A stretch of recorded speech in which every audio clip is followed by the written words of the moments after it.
Hello, class. Starting off with topic one, let's go ahead and go through some of the information here leading up to the Civil War is where we'll start off with.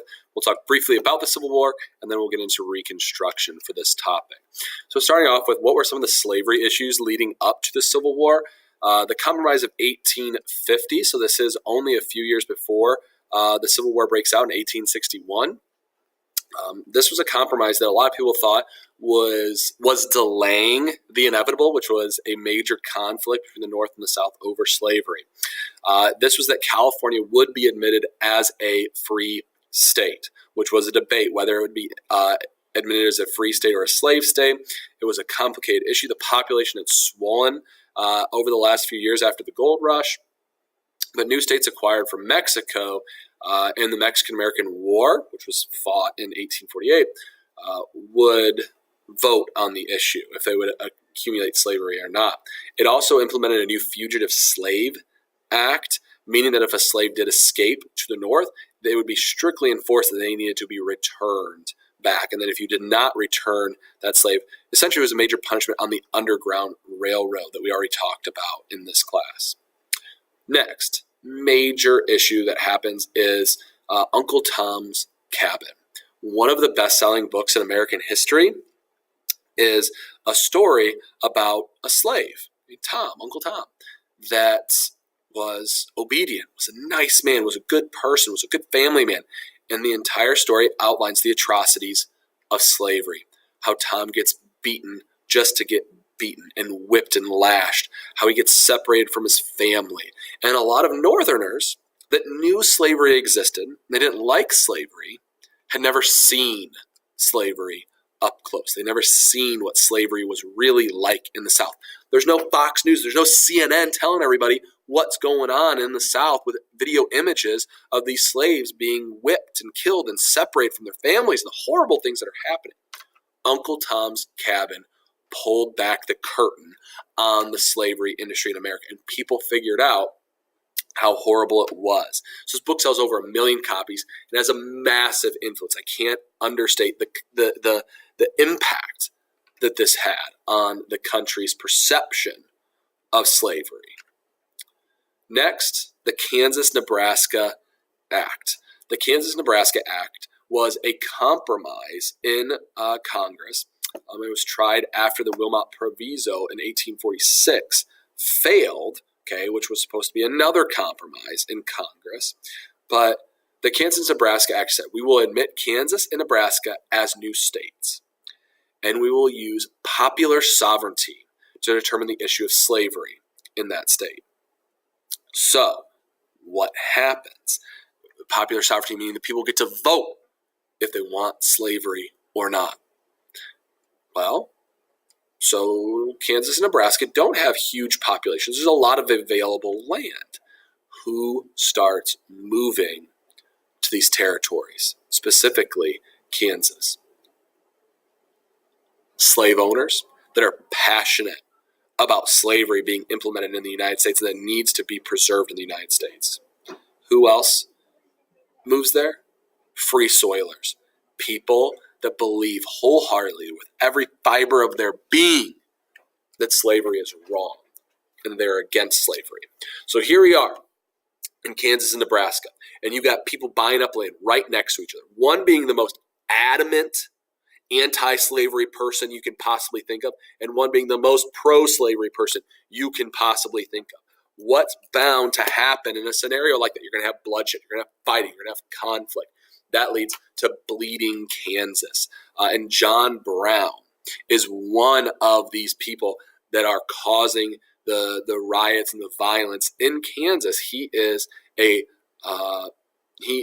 anti-slavery abolitionist from New York that moves to Kansas and leads raids on pro-slavery people's homes and farms, and they free the slaves and they kill the owners, and they do horrible things to try and cause chaos in Kansas. Eventually, it does get admitted as a slave state, as a major controversy as well.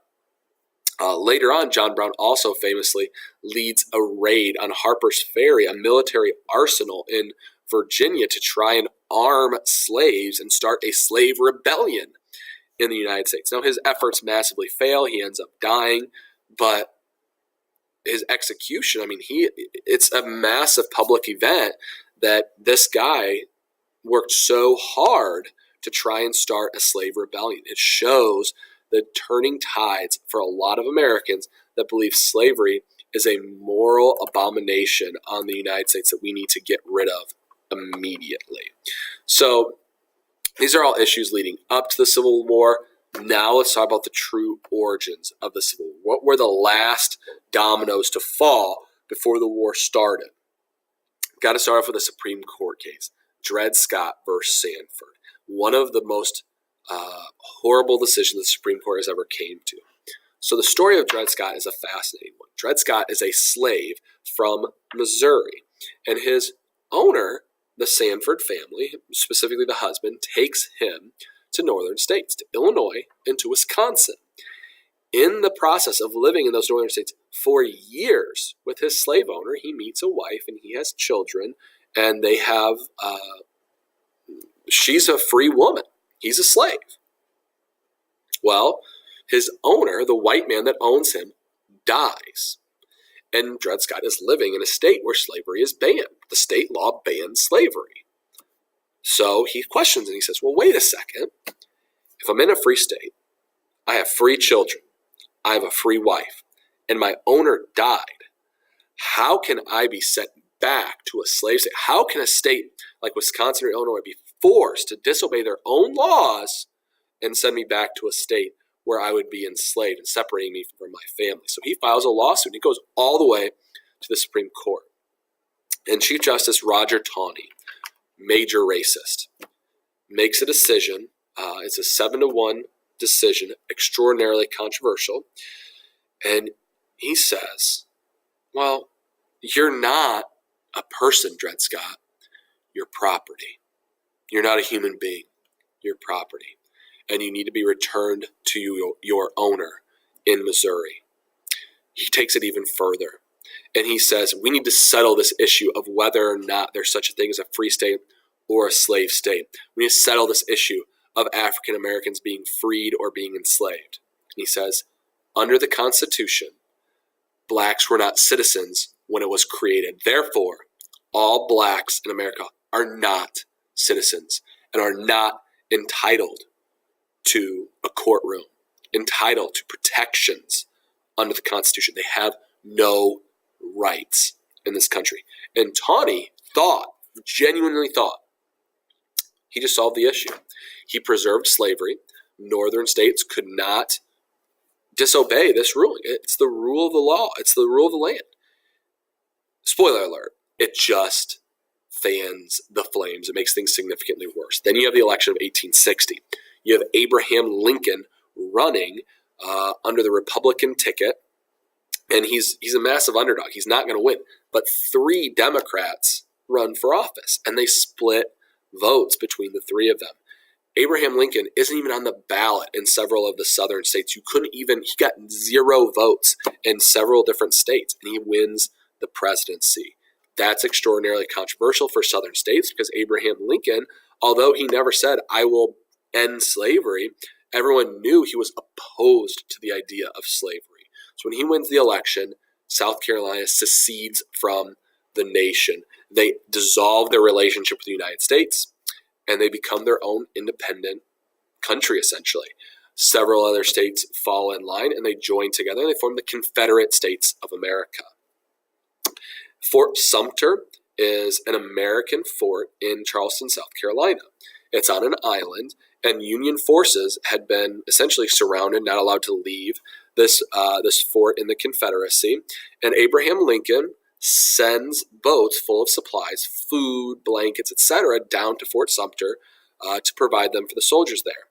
The Confederates think that he's up to something. They think he's trying to sneak ammunition and supplies in to attack the Confederates, which was not the case. And therefore, the Confederates open fire on the fort. And that's the first shots of the Civil War and a lot of the origins of the Civil War. Thank you. We'll see you next time.